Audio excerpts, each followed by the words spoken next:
So how is an icon actually made? Is it just luck? Or is it something built?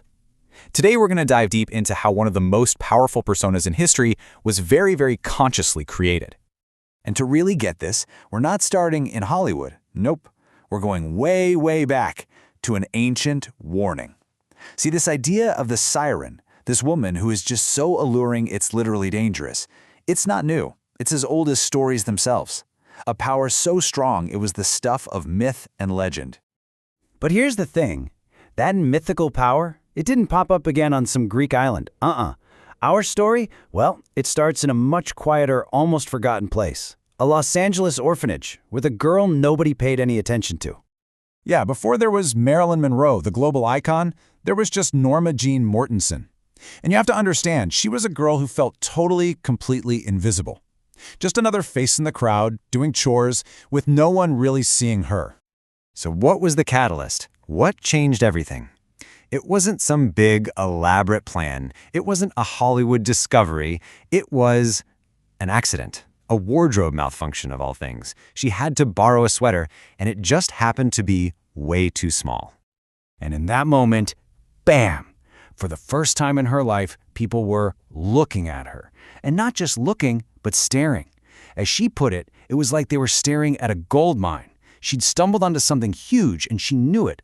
All of a sudden, she had their attention. It was a total revelation. And look, this was so much more than just, oh, people notice me. This was a light bulb moment. She realized she could actually influence people. She could control how they reacted to her, all without saying a single word. She could walk into a room and just change the entire dynamic. That's not just attention, that's power.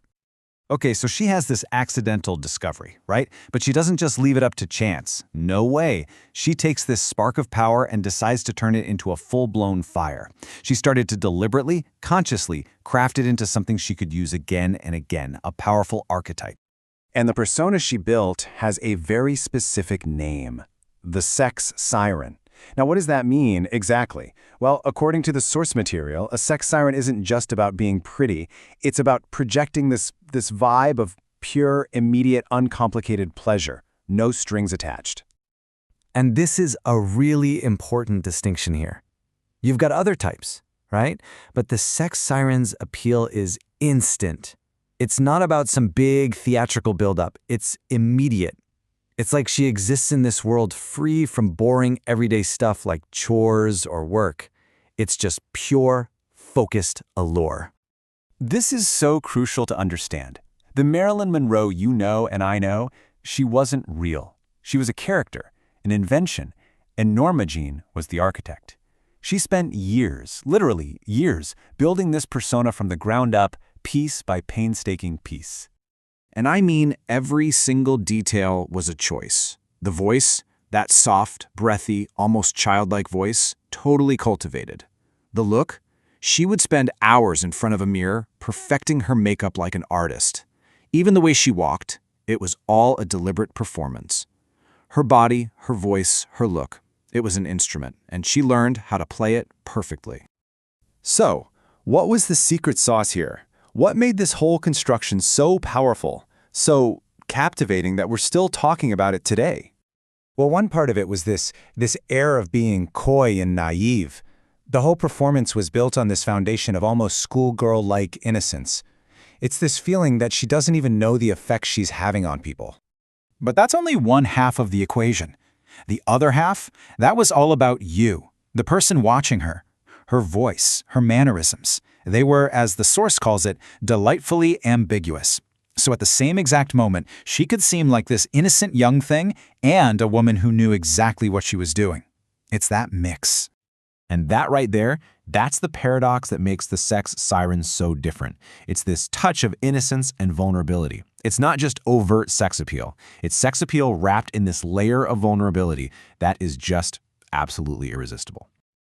And here's the brilliant part. That vulnerability, it's a trick. It makes a man feel like he needs to be the protector, right?